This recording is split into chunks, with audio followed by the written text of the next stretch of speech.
Hey everyone, a very warm welcome back to the channel, and we are back with another very amazing and quite a difficult problem from the chapter of matrices and determinants. The maximum time allotted for this question would be 12 minutes. Ideally, you should try to do it within 4 minutes. So the question reads, X and Y are two matrices which are not the identity matrix and such that they are commutative, XY is equal to YX, right? Now it is saying that uh, x to the power n minus y to the power n is invertible for some natural number n. Now we are defining f of k to be x power k minus y power k. So given that f of n is equal to f of n plus 1 is equal to f of n plus 2, identify the correct statements. So basically we have five statements which read x power n plus 3 is equal to n and y power n plus 3 is equal to y power n. B option is I minus x is non-singular. Basically, it is non-singular, which means that it has to be non-singular. It must be non-singular. And third, C option is I minus y might be non-singular. D option is exhaustive set of values that determinant of x can attain is 0 comma 1, and E option is x plus y is equal to y plus xy. So basically these are the options. You can pause the video, give the question a try, and then return back to have a look at the correct solution. So I hope you all have tried. Now the solution, first of all, the answer would be A and E options are correct. Concepts and formulas used are, now there is a very important concept that we should always remember. Before we proceed on to that, of course, this formula you should know. AB whole determinant is equal to A determinant into B determinant, assuming they are square matrices, right? And here also we are assuming they are square matrices only. So if AB is equal to 0, then we have the following cases. Let us say A is not the 0 matrix, then determinant B must be equal to 0. How can we prove this? We can prove it using contradiction. So let us assume to the contrary that determinant B is not equal to 0. In that case, we can say that B would be invertible, so B inverse exists. So what we can do is, in this particular relation, we can post multiply by B inverse. So 0 into B inverse would give us 0, B into B inverse is I, A into I is A. So that gives us A is equal to 0, which is a contradiction because we have assumed that A is not the 0 matrix. It is given to us. So our initial assumption must have been wrong, and hence the proof is complete. Similarly for the second part.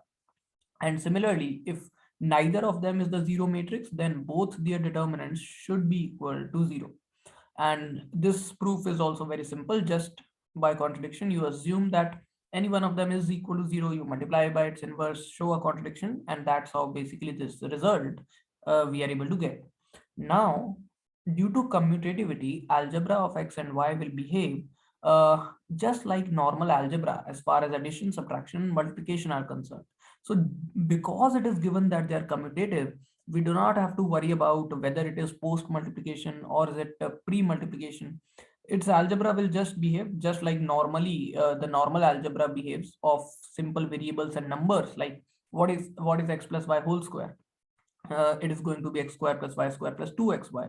In matrices it used to be x square plus y square plus xy plus yx. But since commutativity holds here, directly we can also write the same identity for the matrices x and y. So now clearly, since we are given that this particular matrix is invertible for some n, so its determinant must not be equal to 0, because we should always remember that a matrix is invertible if and only if its determinant is not equal to 0. Now the thing is that this identity we should obviously know.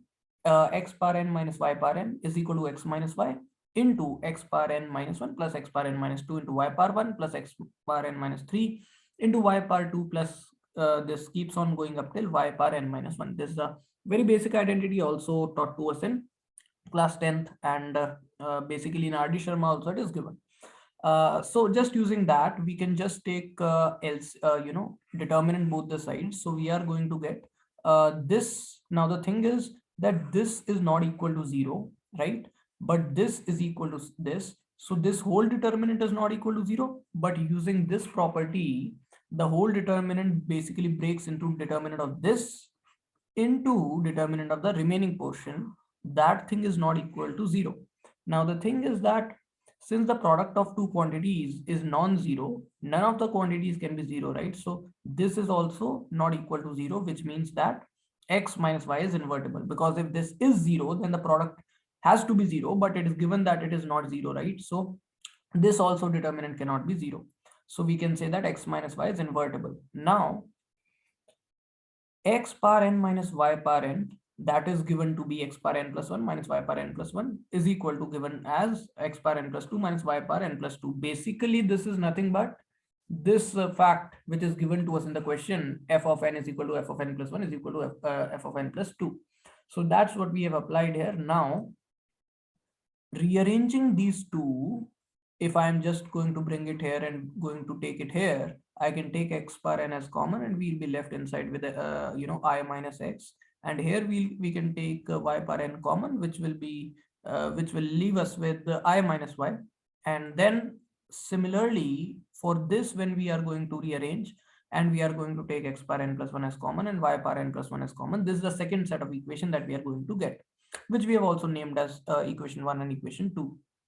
Now the second equation, what we can do is this x power n plus 1, you can write it as x into x power n. The remaining things remain as it is. And here also, here we have not changed anything. This remains as it is. Now, using 1, this value I can substitute as y power n into y minus y, because obviously this is equal to this now. That's the reason why we are able to replace it by this quantity here. The remaining things remain as it is, no changes there. Now, I am going to bring it to the left hand side, and I am going to take it out as common. So I minus y comes out as common. Y power n also comes out as common. So here it is, and we'll be basically left with x minus y. It is a very simple algebra, nothing difficult here. And then what we are doing is, since this is given to be invertible, or basically we were able to prove that this is invertible, here we have proved. So I'm going to pre-multiply both the sides by its inverse. 0 also pre-multiplied by x minus y whole inverse. So clearly this would give us I, and I into anything will just be that matrix itself is equal to the null matrix, which we are calling as equation number 3. Now the thing is that since y is not the identity matrix as given in the question, this cannot be the 0 matrix. Now the thing is, when A into B is the null matrix, we have learned the property that whenever B matrix is not 0, the determinant of the other matrix has to be 0. So since basically we have proved that the matrix B is not 0, so we can be sure that the determinant of the matrix A has to be 0. So when simplified, this becomes this, and then of course this determinant of y comes out to be 0. Similarly, we can also take the same route, exact same route for x, and we will get this condition. How are we going to do it? Basically, rather than splitting x power n plus 1 as x into x power n, we could have also done the same with y into y power n, and then doing the entire substitution using 1 for here and then rearranging blah blah blah. So it is exactly going to be the same thing, just minor changes will be there, and thus we can obtain similar thing for x as well. So x power n into I minus x is equal to the null matrix, which we are calling as equation number 4. Now rearranging 3 and 4, what does that give us? So obviously, if you just open up the brackets, what are you going to get? You are going to get y power n minus y power n plus 1 is equal to null matrix. Take it here. So you get y power n plus 1 is equal to y power n. Similarly for x as well. Now, what we are doing is we can multiply this both the sides by y. If you multiply both sides by y, it becomes y power n plus 2, and this obviously becomes y power n plus 1. But y power n plus 1 has been proven to be equal to y power n. So that's how we have also got y power n. So basically y power n plus 2 is also equal to y power n. Now again do the same thing, multiply both sides by y. So we are going to get y power n plus 3 is equal to y power n plus 1. This is going to become y power n plus 1, but that once again can be replaced by y power n. So basically y power n plus 3 would also be equal to y power n, and similarly for x power n plus 3 would also be equal to x power n. Now, so basically what have we done till now? We have been able to prove the option number A would surely be correct. B option would not be correct. I'll tell you why. The reason is that just like we have been able to prove that we were able to prove that I minus y was non-zero. Okay, I think we haven't proved it till now. No problem. Let us now proceed further. So fourth equation, this equation, what we are writing it as is that I minus x equal to 0 remains as it is. The x power n, actually we have subtracted y power n and then added y power n once again. And then this thing into this thing into this, plus y power n into this. And that I am taking to the other side. So it becomes y power n into negative of this, which is x minus I. Okay, this we are calling as equation number 5. Now, if we take both the sides, determinant, it simply becomes this quantity's determinant is equal to this quantity is determinant, but this we have already proved is equal to 0. Determinant y we have proved is equal to 0. So this becomes 0.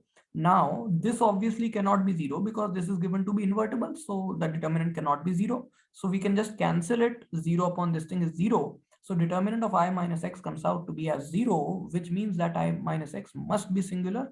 And on similar lines, we can also prove I minus y is going to be singular. So that is the reason why both of these options become wrong. I minus x is non-singular. No, it is actually singular because the determinant comes out to be 0. Singularity of a matrix simply means that its determinant is going to be 0.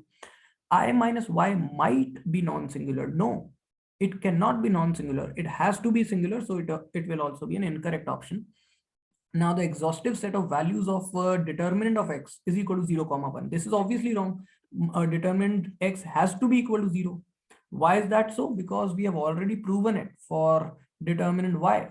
We have already proven it for determinant y that it will be equal to 0. So similarly, you can also say determinant x will be equal to 0. Okay, on absolutely similar lines, this can be proved.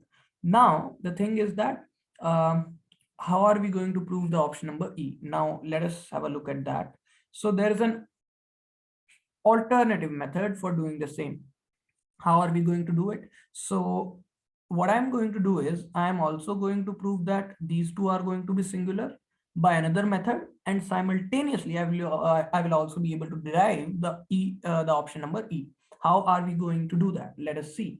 So this equation number 5 we had, right? What I'm going to do is I'm going to multiply both the sides of this equation by I minus y. I minus y, why am I multiplying? Because the thing is that y power, look, where have we written this? Here we have mentioned that y power n into I minus y is equal to 0, right? We know y power n into I minus y is 0. So to generate that, right now we only have y power n. So how to generate I minus y into y power n? Obviously multiply both the sides by I minus y. So on doing that, it simply becomes I minus y into y power n into x minus y.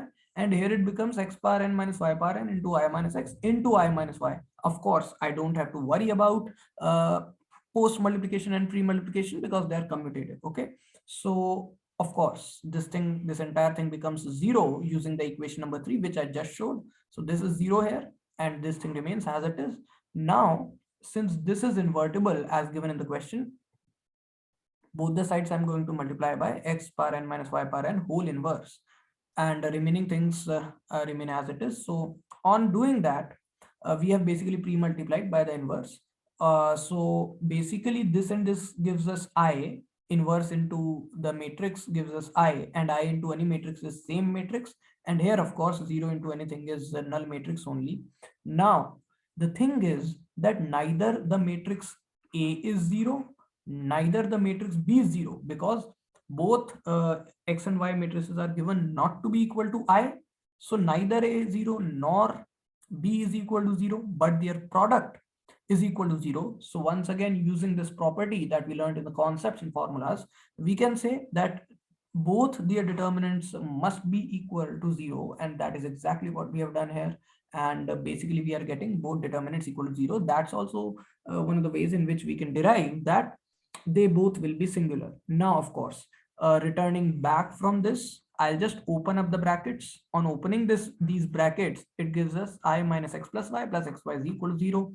On rearranging, we obviously obtain the option number E as well to be correct.